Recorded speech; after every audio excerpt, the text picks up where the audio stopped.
안녕하세요. 마더텅 수능수학 강의의 우수족입니다. 우리가 지금 같이 공부할 내용은 항등식과 미정, 개수라에 관한 내용을 할 건데, 자, 지금 이 구조는요, 문제 자체가요, 애초에 쉽습니다. 그러니까 여러분들이 너무 쉽다 보니까 공부를 좀 대충대충 설렁설렁 하는 경향이 있어. 근데 이 항등식이라는 게 사실 그렇게 쉽게 공부하고 넘어갈 내용이 아니거든요. 진짜로 중요한 거야. 이 항등식과 식의 구조를 통해서 우리는 엄청나게 많은 도형의 방정식들을 만들 수 있습니다. 예를 들어서 두 직선의 교점을 지나가는 직선의 방정식이나 두 원의 교점을 지나가는 원의 방정식, 직선의 방정식. 거기에 조금 더 응용을 한다면 뭐 두 이차 함수, 두 개의 이차 함수가 지나가는 교점의 직선의 방정식, 뭐 이차 함수, 여러 가지의 형태를 만들 수 있거든요. 그러니까 여러분들이 절대로 호락호락하게 이 항등식을 공부하시면 안 된다. 이 항등식 뭐 사실 뭐 호락호락한 내용이긴 해. 호락호락한 내용인데 조금 어느 정도는 주의를 해주셔야 되는 겁니다. 자, 그럼 이 항등식이라는 거 하기 위해서 우리가 일단 요걸 한번 생각해 볼게. 자, 등식이 있거든요. 자, 등식의 종류가 두 가지가 있어요. 뭐랑 뭐가 있습니까? 그래, 그거. 자, 첫 번째. 당연히 우리가 지금 배울 무슨 내용? 항등식이라는 내용이 있고요. 자, 두 번째는 방정식이라는 내용이 있습니다. 우리가 다 알잖아. 방정식이라는 거 우리 맨날 풀었잖아. 1차 방정식, 2차 방정식 많이 풀었죠. 그래서 방정식과 항등식이 등식의 두 종류야. 그럼 방정식이랑 항등식을 우리가 정의를 일단 내려야 되는 거고요. 자, 방정식. 우리가 맨날 했었죠. 뭡니까, 방정식의 정의는?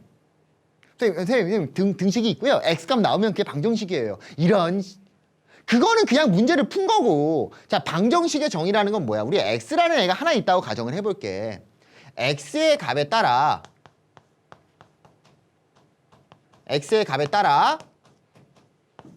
참이 되기도 하고 또는 거짓이 되기도 하는 등식을 우리는 방정식이라고 부르는 거예요. 자, 그러면 참이 되기도 하고 거짓이 되기도 하잖아. 예를 들어 갖고 방정식의 종류는 x-2는 0이라는 식이 있겠죠. x-2는 0. 그때 해는 뭡니까? x는 2예요, 여러분들. 자, 그러면 x-2는 0이 나왔을 때 x는 무조건 2인 거야? 그건 아니잖아. x가 3일 수도 있고 4일 수도 있고 5일 수도 있어요. 그런데 3, 4, 5 요런 애들이 들어가면 등식이 성립해? 등식이 성립 안 해. 거짓이 된다라는 거죠. 그런 거는 방정식이 해가 안 되는 거고 참이 되게 하는 x값. 지금 요 형태가 되겠지. 이런 거를 우린 방정식에서 뭐라고 부른 거야? 방정식의 해라고 부른 겁니다. 또는 근이라고 부른 거죠. 그래서 방정식은 x값에 따라서 변수에 따라서 참이 되기도 하고 거짓이 되기도 하는 애를 우린 방정식이라고 부른다. 자, 그럼 항등식이라는 건 뭐냐면 항등식이라는 건 요거야. 지금 x에 따라서 변하잖아요. 항등식은 x에 관계없이 always 항상 참이 되는 등식을 우리는 항등식이라고 부르는 거예요. 예를 들어서 종류는 많겠죠. 예를 들어서 첫 번째, x는 x. 야, 왼쪽과 오른쪽이 똑같잖아. 그럼 당연히 무조건 성립하는 거 아니야? 이런 게 항등식이야. 자, 그러면 요 모양도 기억해 주시면 좋거든요. 항등식이라는 건요, 한쪽으로 쫙 이항을 했을 때 요런 구조가 나옵니다. 0x는 0의 구조. 그럼 항등식이 되는 거야. 그러면 방정식의 관점으로 보면은 이 x값은 1도 되고 2도 되고 3도 되고 4도 되죠. 뭐가 들어오든 상관없잖아요. 그래서 보통 모든 실수라고 방정식에서 해결을 했었지. 중요한 거는 한쪽으로 쫙 이항했을 때 0은 0, 한마디로 0x는 0꼴이 나오면 항등식이라고 파악할 수 있다는 거라고요. 자, 그러면 요 항등식에 관해서 풀이법이 크게 몇 가지가 있냐면 세 가지가 있습니다. 자, 첫 번째 풀이법은 뭐냐면 첫 번째는 개수비교법이에요. 개수비교. 자, 개수비교라는 건 뭐냐면 요런 형태일 때, 한쪽으로 모르는 형태가 아니라 요런 구조일 때, 뭐 한쪽으로 뭔 형태일 때도 상관없어.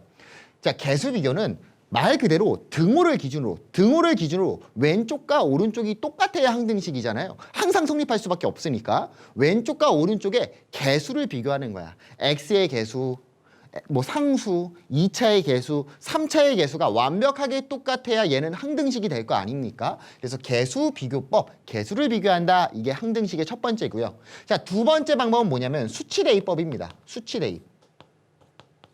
자, 수치대입이라는 건 뭐냐면 항등식이 뭐라고? x에 관계없이 항상 참이 된다는 거잖아. 그러니까 x에 내가 원하는 거 아무거나 다 대입해도 상관없다라는 거야. 1을 넣든 2를 넣든 3을 넣든 100을 넣든 1000을 넣든 얘는 무조건 성립하는 거니까 내가 느꼈을 때 편한 값들, 편한값을 대입해서 확인하는 게 수치 대입법이에요. 자, 그럼 편한값들은요. 일반적이야.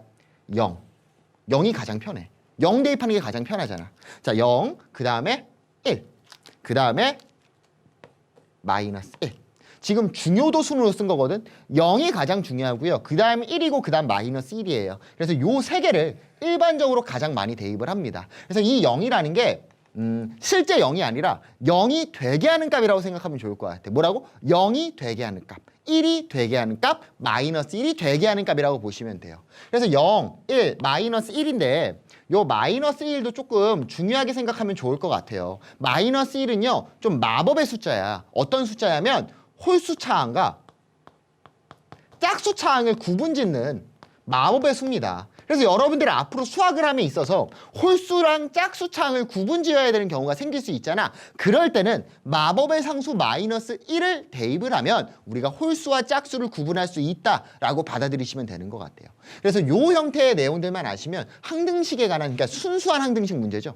그러니까 진짜로 아무것도 안 하는 항등식만 풀라는 문제, 그런 형태의 문제는 어렵지 않게 풀 수 있을 거야. 그 내용이 여기에 쫙 써 있는 겁니다. 자, 얘네 두 개가 항등식이면 ax 플러스 b는 0이래. 그럼 내가 0x는 0꼴 돼야 된다고 했잖아. a0, b0이라는 거고, ax 플러스 b랑 a-x 플러스 b-래요. 개수 비교한 거야.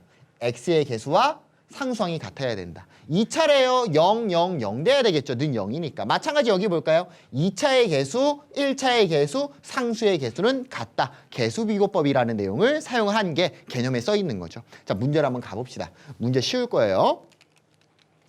자, 2012년 6월 학평 5번입니다. 등식, 복잡하게 써 있어. 자, 잘 봐야 돼요. 여러분들 꼭 봐야 돼. 문자가 K도 있고 X도 있고 Y가 있단 말이야.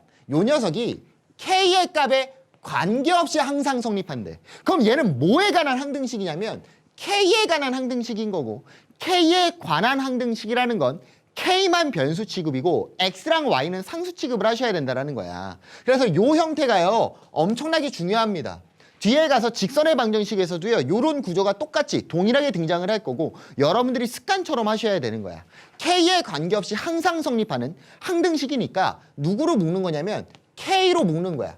우리 아까 뭐라고 했어? 0x는 0꼴 되면 된다고 했잖아. 지금은 x가 아니라 누군 거야? k인 거예요. 그러니까 k의 개수가 얼마가 돼야 돼? 0이 돼야 된다라는 거죠. 그래서 k로 묶어주고 나머지 떨거지는 0이라고 나타내시면 되는 거지. 이런 식으로. 이해됐어요? 자, 그래서 얘를 사실상 한 번에 갈 줄 알아야 되는데 아직 익숙하지 않으신 분들은 전개를 해서 나중에 k로 묶으셔도 돼요. 선생님은 한 번에 갈게. 잘 봐. 여기 kx. ky, 여기 마이너스도 있네. 마이너스 ky. 5k가 있죠. 얘를 빨리 가보는 거야. 누구로 묶어? k로 묶어. k에 관한 항등식이니까. 그럼 여기서 누구 나와? x가 남았을 거고, 마이너스 3ky잖아. 여기 마이너스 3ky. 마이너스 3y라고 나타낼 수 있겠죠. 자, 이 5k니까 플러스 5라고 나타내시면 되는 거야. 그럼 나머지 떨거지들이 있죠. 나머지 그대로 써주는 거야. 플러스 3x, 마이너스 4y. 는 0이라는 식 만들 수 있겠죠. 얘가 K에 관한 항등식이 되려면 K의 개수가 얼마가 돼야 돼? 0이 돼야 돼. 무슨 소리야?